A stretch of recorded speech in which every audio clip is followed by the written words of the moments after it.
Right. So the railway in Canada, a quick overview. So first of all, it's always a little bit difficult to talk about Canada without first starting with a little bit of geography, because as you know, Canada is, or you know, you don't, Canada is the second largest country in the world, which make it, as you can imagine, always pretty challenging, especially when it comes to transportation. So just to put some numbers and put things in perspective, so you see on the map Halifax here, which is on the east coast in what we call the maritime provinces. So between Halifax and Vancouver, which is the most western city in Canada, we have a distance of almost 4,500 kilometers. Okay, so just to give you a sense, the time difference, the maximum time difference between Newfoundland and Labrador and British Columbia, it's 4.5 hours. The country is divided in 10 provinces and 3 territories. So the provinces are going from east to west, and I will get back on that, but from east to west, and the territories are at the top of the country. So you have 3 territories here. The territories are mainly not, how should I say that, are not very populated and are mainly composed of indigenous communities. So the main cities in the country that you probably know, and I'm going to go east to west: Halifax, Quebec City, which is about here, Montreal, Ottawa. Ottawa is the political capital of Canada and is located in Ontario. Then the main city in Ontario is Toronto.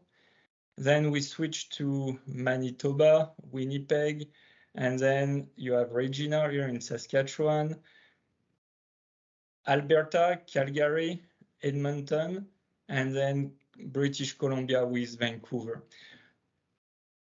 So I just want, again, to put in perspective the size of the country. All those colored lines that you see here is a railway grid in Canada. So the country, and that's very important, and I think it's one of the things you really need to remember when then you're going to talk to your different members, is that Canada, the level of government is divided in 3 levels.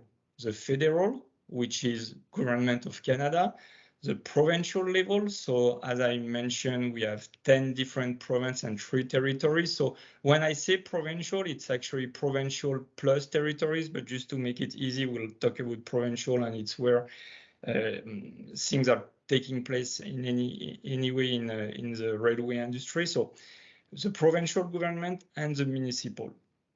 And so what's very important here is to understand that in Canada, the different competencies have been divided by the different level of government. And we'll get back to that in a little bit more details, but transportation is a federal competency, which only makes sense because the railway system, as you can imagine, goes across all the country and across all the provinces.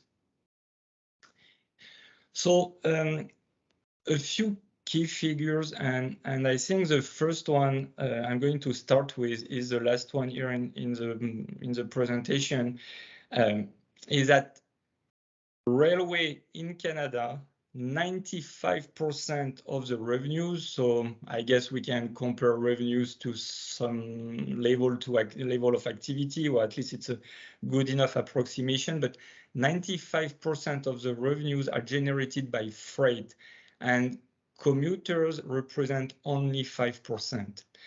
So understand that the culture in Canada for people to travel from city to city, from province to province, it's not really to take the train. It always has been more to commute by plane.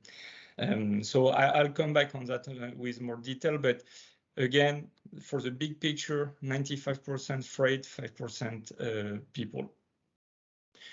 So This being said, there are two Class 1 players, Canadian Pacific Railway, which represent about 35% of the activity, and Canadian National Railway, about 50%. I think, Joanna, you mentioned you went to Toronto. In Toronto, there is a tower that every tourist has climbed at one point called the CN Tower. And the CN Tower, CN stands for Canadian National Railway, and it's just on top of the main railway hub in Toronto. The transportation system, the rail transportation system, 46,000 kilometers. As you've seen on the map, that system is very concentrated in the south of the country, and typically all the railway is in a 300-kilometer band with just north of the border with the US. There is a big strategic plan that's being put in place in Canada. It's called Transportation 2030. And the main focus is to include some green innovation in transportation, and also put a lot of emphasis on safety. Sorry. In terms of the park of vehicles, we have 3,755 locomotives. Most of them are being fueled by oil, by diesel, sorry, and 61, almost 62,000 cars. The other thing that is very important to understand is that the North American rail industry is very integrated, meaning that those two main players. So first of all, within Canada, the two biggest players, CN and CP, are highly integrated together, and they share a lot of part of their network. But they also work very closely with what we call the short line companies. And the short line companies will take care of bringing freight, and mainly freight again, between the main route to little communities. Those little communities being often developed when it comes to rail because of some mining activity in northern part of Canada. So as I mentioned, very integrated within the country, but also very integrating within the US. CN, through some different acquisitions they've done through the years, they own Trike all the way to the Gulf of Mexico along the Mississippi River. And so the idea is to be able to move goods from Canada, the US, and Mexico, which are part of the former NAFTA agreement. Standard gauge, similar standards. So again, everything is easy. We're using one same system for both the US and Canada. And the very last point, which is, I guess, quite important, is to understand that typically the locomotive are owned and operated by the track owner. So do you already have a few questions or comments after that slide, which has quite a number of, I believe, key information? No? Okay. So again, please feel free. May I just ask shortly? Yeah, go ahead, sorry. Do you hear me, Yanni? Yes, go ahead. I was quite curious about, like, it's only 5% of the population that, or from people using the train as a transportation. Is there any plans of trying to raise that sum, or like getting more people to travel by train, or is it the freight that is going to be the main player further on? So just maybe to clarify, it's not 5% of the population that use the train. Sorry. Okay. I used the wrong word. Okay. So yes, yes, there are quite a number of projects of light train railways, LTR, in the main urban centers. So that's being developed. So the equivalent of some tramways. But in terms of connection between main cities, they've been talking for years. I mean, since I'm in Canada, I've always heard some project about having some high-speed train going from Quebec City. I can just go back. Can I just want to show you? So between Quebec City, that's about here, and Windsor, that's right here at the border with Michigan in the US, they've talked for years about having a high-speed train in that corridor, which is the most populated corridor in Canada. Unfortunately, and they were actually even talking about making it a triangle and going all the way to at least Boston or maybe New York, and have so Quebec, Montreal, Boston, New York, Windsor type of triangle. They talk about it once in a while, but they never move forward. So to answer your question, and I think it was Petra, right? Sorry, I can't. Yes. I didn't say. Yes. Okay. To answer your question, right now the money is more put towards developing some tramway type of transportation, both in the Toronto area and in Montreal, rather than making major connection between large cities. Thank you so much for the information. You're very welcome. But yeah, there is some pressure, like everywhere, to reduce a little bit the usage of plane. The thing is, because of those distance, it's quite challenging to have an efficient railway system that can compete in terms of ease of transportation with planes.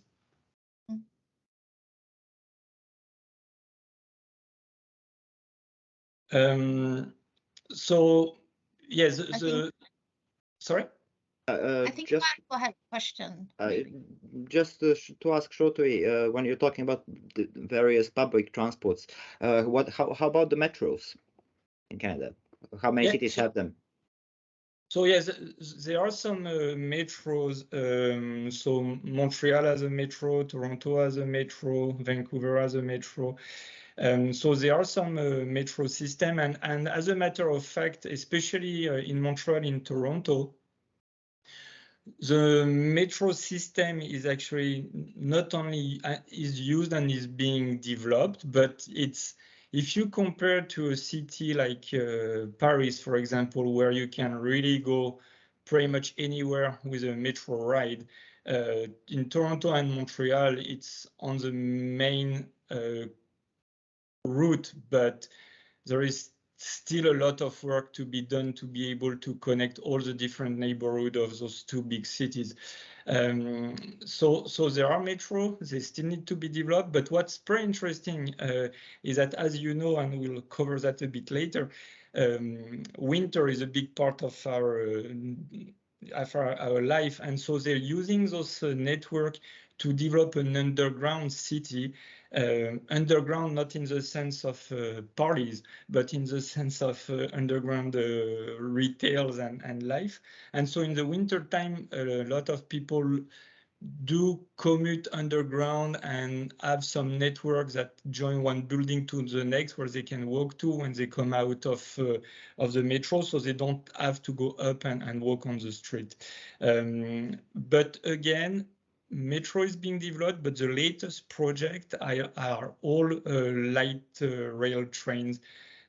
So more like tramways and metro. That's the expansion we're seeing right now.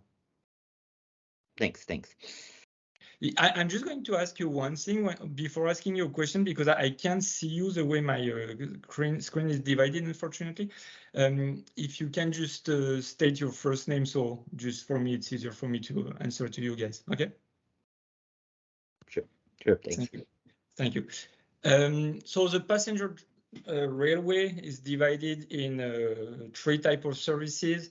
Intercity, which is managed by Via Rail, which is a Crown corporation. So Crown corporation meaning that it belongs to the federal government. Everything that's Crown in Canada means it belongs to the federal government. So you have a Crown land, a Crown corporation, and so on.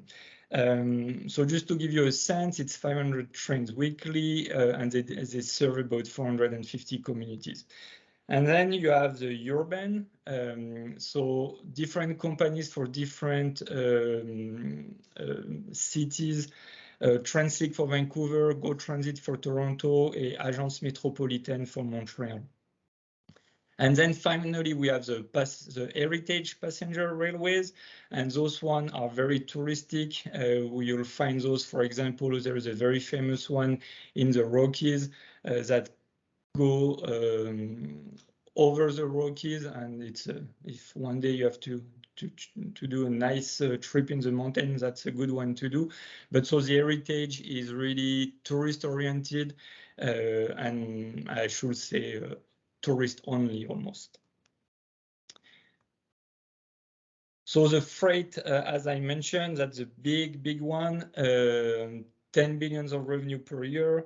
2 class, so again 2 player, class 1 CN and CP, and then a few short line railways. Or short line railways, again, their main reason to be is to connect from the main hub and to bring the freight to and from the different communities. And again, those communities, you have to understand, have been mainly developed around natural resources, especially mining. So 320 billion worth of goods are being moved every year. It represents 5.5 million carloads per year. And some very important investments are being done. We're talking about 2.5 billion per year to develop and maintain that huge railway system. So what are the opportunities? And I wanted to share that with you because I think that's what is important for your members. I think there are a few big opportunities. The first one is that the strategic plan 2030 has 3 main objectives. The first one is to improve the rail safety and security. And I'm pretty convinced that Europe is a little bit in advance on the subject, as they are typically in every industry. Another one is the effort to reduce the greenhouse gas emission. Again, I think Europe is a little bit in advance.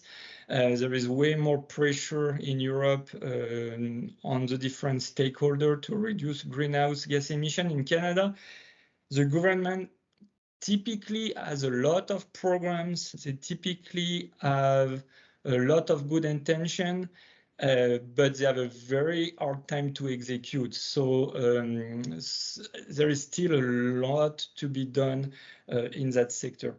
And then that strategic plan.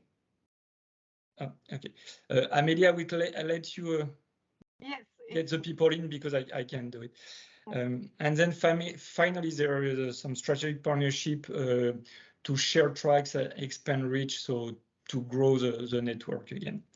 One thing that's pretty interesting, and I don't know if that's the same situation in the different European country, but in Canada, all the dangerous goods are by law have to be transported by the railway actors. So that's an obligation for them. And so there is a big subject here around security, communication with the different stakeholders. So CN, CP, the federal, the provincial, and the municipal level.